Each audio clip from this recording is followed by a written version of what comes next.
Jadi menurut saya faktor kejutannya masih akan sangat banyak. Rekaan saya, cawapres Mas Ganjar pun seperti akan menjelang masa injury time baru akan diputuskan.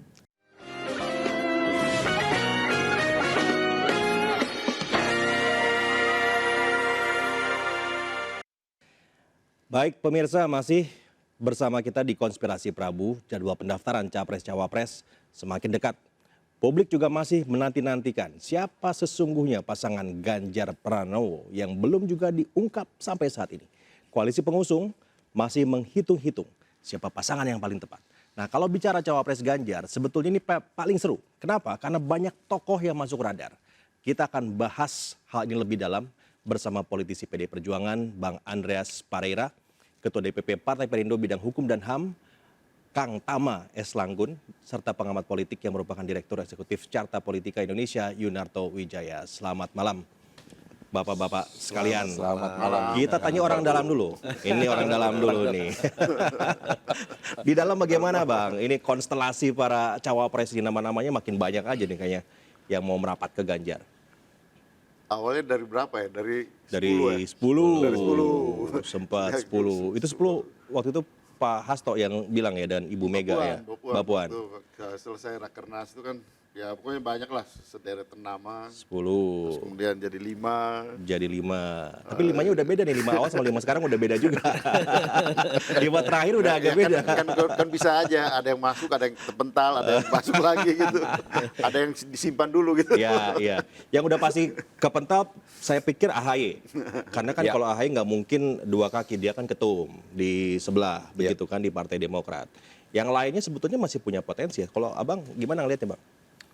Jadi gini, kalau saya lihatnya, ya ini kita sama-sama pengamat nih, sama-sama dengan Mas Toto juga. Gitu. Ini dosen saya. Beneran dosen saya.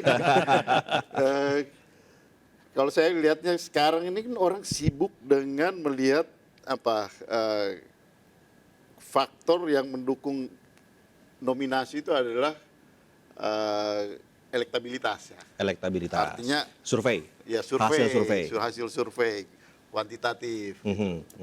Saya kira di dalam proses pengambilan keputusan yang penting seperti ini, paling tidak di tradisi PDI Perjuangan ya, itu ya aspek kuantitatif, elektabilitas, hasil survei itu satu hal gitu. Tapi juga di dalam proses seperti ini dengan pengalaman yang saya perhatikan, ya kalau istilahnya teman-teman kan Ibu selalu memperhatikan melalui kontemplasi, tapi yang di situ yang akan muncul itu adalah aspek kualitatifnya gitu. Oke, kuantitatif satu hal, ya, kualitatif juga satu hal. Ya, kualitatif itu apa ukurannya? Ya menyangkut nilai. Di situ kan karena secara teori politik orang bicara soal how to get power. How to get power adalah proses untuk memperoleh kemenangan. Artinya di dalam itu faktor kuantitatif elektabilitas itu penting gitu. Tapi kan juga how to use power after. Jadi setelah kemenangan. Nah, Ibu selalu memperhatikan juga hal-hal seperti itu gitu. Nah, di situ kan nilai masuk kan.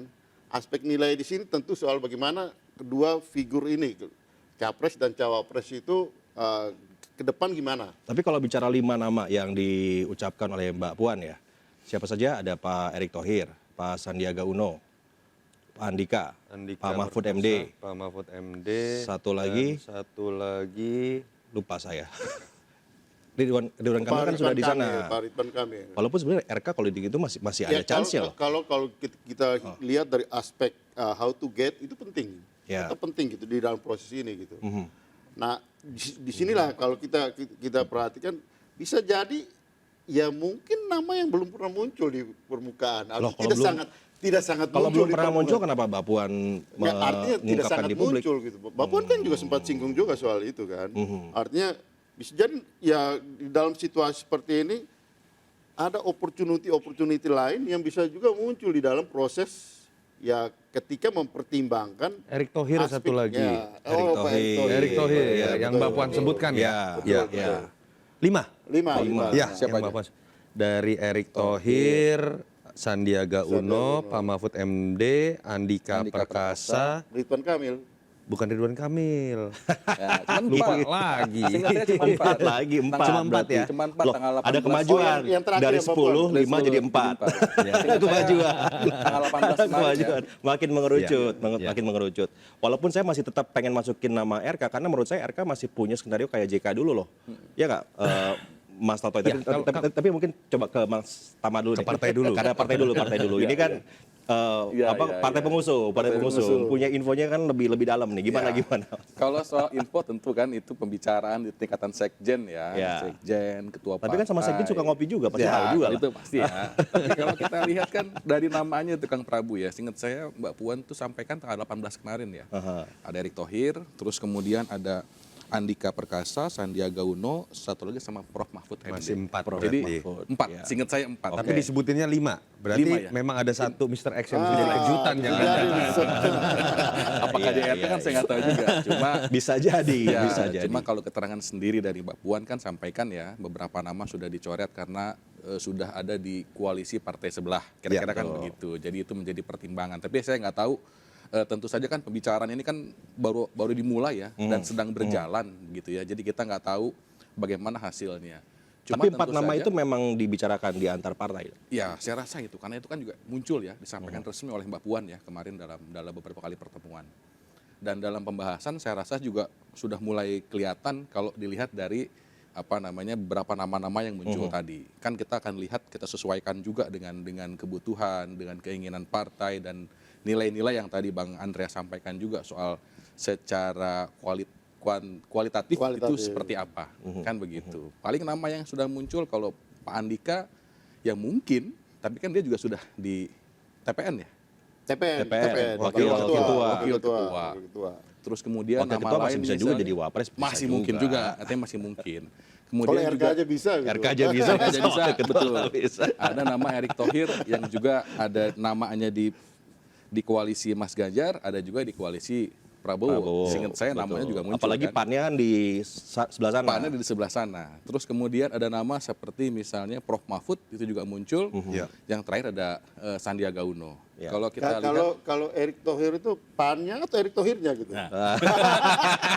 gitu kita nggak tahu ya. Coba nanti Mas Toto yang jawab gitu. Kayaknya lebih tahu.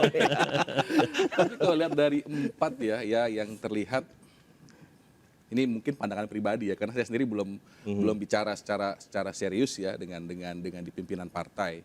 Ya ada nama seperti Sandiaga Uno, ada nama juga seperti Prof Mahfud ya, itu yang sering muncul begitu ya. Yang lain-lain tentu saja nggak tutup kemungkinan. Tapi dari 2 tadi ya dua-duanya juga punya plus minus ya, punya lebihnya, punya kekurangannya dan secara kelebihan tentu saja kalau kita bicara figurnya Prof Mahfud misalnya soal isu anti korupsi, penegakan hukum, ketegasan, politik bersih dan lain-lain tentu itu bisa jadi nilai positif juga di sana. Termasuk dia juga sebagai orang NU begitu itu juga punya nilai positif. Kemudian dari sisi Pak Sandi juga tentu aja punya nilai lebih juga. Dia kemudian juga sebagai seorang ekonom gitu dan kemudian program-programnya Mas Ganjar yang disampaikan dalam beberapa kali diskusi ada 3 pondasi, 7 kegiatan kan di 7 itu sebagian besar soal Kalau Mas Anies sebetulnya kan lebih mudah kan sudah Sumber di daya. dalam Dari sisi koalisi kepartaian. dari sisi kepartaian Betul. gitu, ya kan? Nah, Nggak rumit sebenarnya gitu. betul pertimbangan lain juga soal koalisi dia juga sudah ada di dalam koalisi kan. Saya tuh justru malahan berpikirnya kok ada nama Sandi yang sebetulnya secara elektabilitas juga cukup baik ya untuk baik, cawapres. betul. Tapi masih ada nama RK, masih ada nama Erick Thohir, masih ada nama Prof Mahfud. Ini kan artinya ini belum ajak nih. Belum ajak memang. Nah Mas Toto coba gimana Mas? Analisa. Karena begini, kita nggak bisa melihat ini sebagai variabel statis. Artinya kemudian hanya menyandingkan dengan Mas Ganjar secara kuantitatif ketika disurvei misalnya mana yang paling tinggi. Oke. Atau secara kualitatif mana pemikirannya misalnya dianggap nyambung dengan Mas Ganjar. Ini kan variabel dinamis yang akan ditentukan angkanya ini akan menjadi sebuah ledakan atau tidak ketika dipasangin tergantung siapa pasangan lawannya. Nah pasangan lawan yang sudah pasti, ya saya nggak bisa mengatakan pasti sebelum ada janur kuning nggak pasti juga betul. gitu ya. Amin, amin, Tapi yang amin. sudah deklarasi amin, gitu kan. Yang kedua kan yang memang juga masih dalam kebingungan yang sama menurut saya adalah Pak Prabowo. Bahkan kalau kita bicara di survei, pertarungan lebih bingung jangan-jangan. jangan-jangan lebih bingung gitu kan. Karena kecenderungannya kalau dibaca di survei, pertarungan baik itu di putaran pertama atau kemudian harus di putaran kedua, kecenderungannya kan akan lebih mengarah kepada Pak Prabowo melawan Mas Ganjar. Sehingga upaya saling mengintip ini menurut saya sedang terjadi juga. Termasuk itu akan berpengaruh dalam menentukan siapa pasangan yang paling cocok buat Mas Ganjar. Ngintip dulu nih Pak Prabowo akhirnya ngambil siapa. Pak Prabowo ngintip siapa kan juga nggak gampang. Tadi betul, rumit. Ini lebih rumit, kenapa? Nunggu gugatan MK misalnya. Itu variabel yang nggak ada di pasangan lain gitu. MK. Nah itu Masih ada yang ditunggu. masih ada yang betul. ditunggu. Jadi kalau analogi main kartu, kita tahu lawan kita jago, kartu as itu nggak mau jangan dibuka di awal, langsung ketahuan gitu kan pamungkasnya di mana. Itu yang menyebabkan menurut saya kenapa sih nama-nama bisa berubah yang keluar. Limanya tadinya formatnya seperti ini, Mbak Puan tiba-tiba mengutarakan berbeda lagi. Bahkan ada satu misteri tadi tuh, keluar berita 5, tapi ternyata kita bisa ngelisnya cuma 4 tadi gitu kan. Saya nggak tahu apa nama kelima Pak Prabowo, apa saya nggak tahu. Tapi artinya gini. Nama kelima tuh hilalnya. Karena gini, kita harus melihat apa yang sudah terjadi selama setahun terakhir, apalagi 3 bulan terakhir kalau kita lihat ya. Kejutan memang banyak sekali terjadi. Apa yang sudah diyakini terikat, kemudian berubah. Misalnya Sudah siap diumumkan, tiba-tiba ganti orang. Betul. Jadi menurut saya faktor kejutannya masih akan sangat banyak. Rekaan saya, cawapres Mas Ganjar pun seperti akan menjelang masa injury time baru akan diputuskan.